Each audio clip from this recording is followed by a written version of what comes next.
بسم اللہ الرحمن الرحیم۔ کچھ عرصہ پہلے ایک ویڈیو بنائی تھی میں نے مرزا محمد علی جہلمی کے اوپر کہ یہ بندہ ٹھیک نہیں ہے، صحابہ و اہل بیت کی اختلافات کو اٹھا کر ان میں زیادہ بڑھاوا پیش کر کے امت کی مسلمہ کے اندر جو ہے نا انتشار پیدا کرنا چاہتا ہے۔ تو میرے دل میں خیال ہے کہ یہ کیا یار چیزیں ہیں، یوٹیوب کے اوپر بس مولوی ایک دوسرے کے پیچھے پڑے ہوئے ہیں، لگے ہوئے ہیں۔ میرے دل میں خیال ہے اس طرح نہیں کرنا چاہیے۔ اور پھر ذوالفقار شاہ صاحب ہیں، کیسے ہمارے بزرگ ہیں، کسی کو کوئی بات نہیں کہتے اور جو ہے نا اپنے وظائف بتاتے رہتے ہیں، تو ہمیں بھی اس طرح کرنے چاہیے۔ یہ میرے دل میں خیال آیا، میں ان کا الحمدللہ معتقد ہوں۔ ویسے میں بیت تو مولانا جلیل احمد خنسیب سے ہوں، ہمارا جو ہے نا سلسلہ چشتی ہے الحمدللہ۔ تو بہرحال یہ ایک خیال تھا میرے دل میں جو میں نے آپ حضرات کے سامنے بیان کر دیا ہے۔ تو پھر یہ مسئلہ مسجد کا آیا، جو طارق روڈ کے اوپر مسجد مدینہ مسجد ہے، تو ہر کسی نے اپنی اظہار خیال کھل کر بیان کیا ہے۔ جب اس نے جج نے بھی اپنا جو ہے نا خباثت کھل کے بیان کر دی، اور کافر مکہ کے کافروں مشرکوں سے بھی بڑھ کر اس نے جو ہے نا خباثت میں اپنا حصہ ڈالا ہے، کیونکہ مکہ اور کے جو مشرک تھے وہ جو کعبے کی پہلی تعمیر تھی، پرانی تعمیر تھی، جب اس کو توڑنے کا وقت آیا تو وہ بھی توڑنے کے لیے راضی نہیں ہو رہے تھے۔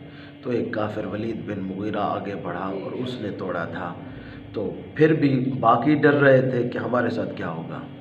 تو بہرحال انہوں نے کہا اگر یہ رات صحیح گزار لیتا ہے، اس کو کچھ نہیں ہوتا، اللہ کا گھر یہ توڑا ہے اس نے، تو اگر اس کو کچھ نہیں ہوتا تو ہم بھی سب مل کر اس کے جو ہے نا ساتھ ہو جائیں گے، اس گھر کو توڑیں گے اور کعبے کی نئی تعمیر کریں گے۔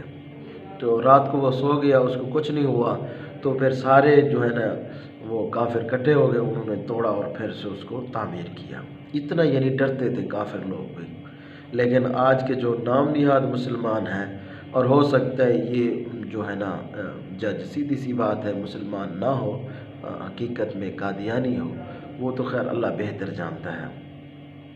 تو بہرحال اس نے اپنا جو خباثت کرنی تھی وہ کر ڈالی۔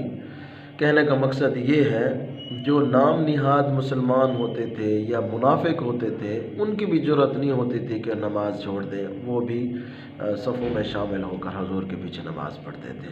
اور آج کے مسلمان اتنا وہ ہو گئے ہیں، جری ہو گئے ہیں کہ انہوں نے کھلے عام مسجدوں کو توڑنے کو حکم دیا گیا۔ مثال کے طور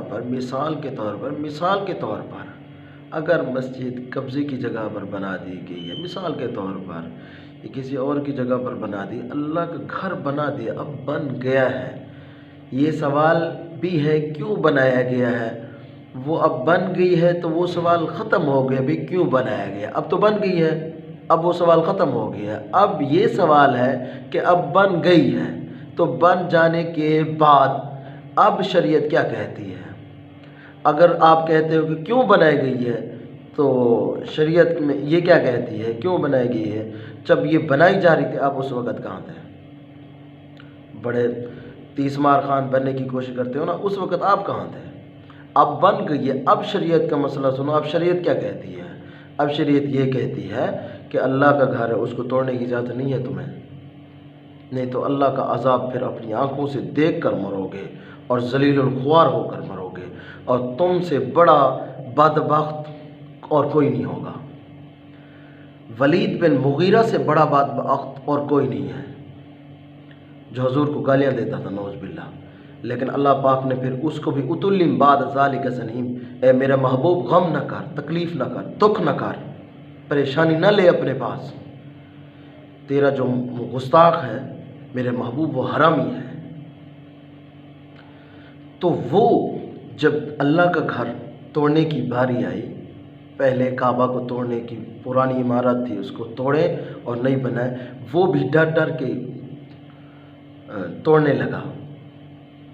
پھر جب اس نے توڑا، باقی کافر نہیں آئے توڑنے کے لیے، کچھ توڑا اور اس کے بعد شام ہو گئی تو باقیوں نے سوچا کہ اگر ولید بن مغیرہ کو رات کو کچھ نہیں ہوتا، صحیح سلامت یہ اٹھ جاتا ہے، تو اس کا مطلب یہ ہم بھی اس کو توڑیں گے باقی عمارت کو، اور پھر جو ہے نا کعبے کی تعمیر نئی طریقے سے شروع کریں گے۔ اگر اس کو کچھ ہو جاتا ہے پھر ہم اس کو ہاتھ نہیں لگائیں گے۔ جی اس وقت کے کافر تھے، مشرک تھے، جس کو اللہ کے قرآن نے عُتُلٍّ بَعْدَ ذَلِكَ زَنِيمٌ کہا ہے کہ سب سے بڑا حرامی ولید بن مغیرہ ہے، جو میرے محبوب کو گالیاں دیتا ہے۔ یار حد ہو گئی، تم کیسے مسلمان ہو؟ یا تو پھر اندر سے قادیانی ہو، سیدھی سی بات ہے، نام یاد مسلمان بنے ہوئے۔ جج کس نے یار آپ کو بنا دیا ہے؟ مجھے تو یہ حیرانی ہوتی ہے بھئی، جج وہ ہوتا ہے جو شریعت کو پڑھ کر جج بنتا ہے۔ آپ کو پتہ نہیں ہے اب مسجد بن گئی ہے، اب کیا مسئلہ ہے؟ اس کے مطابق آپ نے فیصلہ دینا تھا۔ اب شریعت یہ کہتی ہے کہ مسجد بن گئی ہے، جس جگہ پر بھی بن گئی اس کا تاوان دیا جاتا ہے، مسجد کو ہاتھ نہیں لگاتے۔ یہ آپ فیصلہ دیتے، ہم پھر بھی مان لیتے کہ مسجد کو توڑ دیا جائے گی۔ جی بات ہے بھائی، تم ملک میں جو کچھ کرتے رہو گے تمہیں پوچھنے والا کوئی نہیں ہے، تمہارے باپ کا ملک ہے۔ 22 کروڑ لوگوں کا یہ ملک ہے، کسی ایک بندے کا ملک نہیں ہے، کہ یاد رکھنا میری بات، مگر نہ ایک دن تم پچھتاؤ گے۔ اس فیصلے سے باز آ جاؤ، فیصلہ واپس لے لو، اور اللہ کے گھر کو ایسے ہی جاری و ساری رہنے دو، اور اللہ تعالیٰ کی بارگاہ پہ معافی مانگو۔ امید ہے کہ اللہ تعالیٰ تمہارے گناہوں کو معاف کر دے گا۔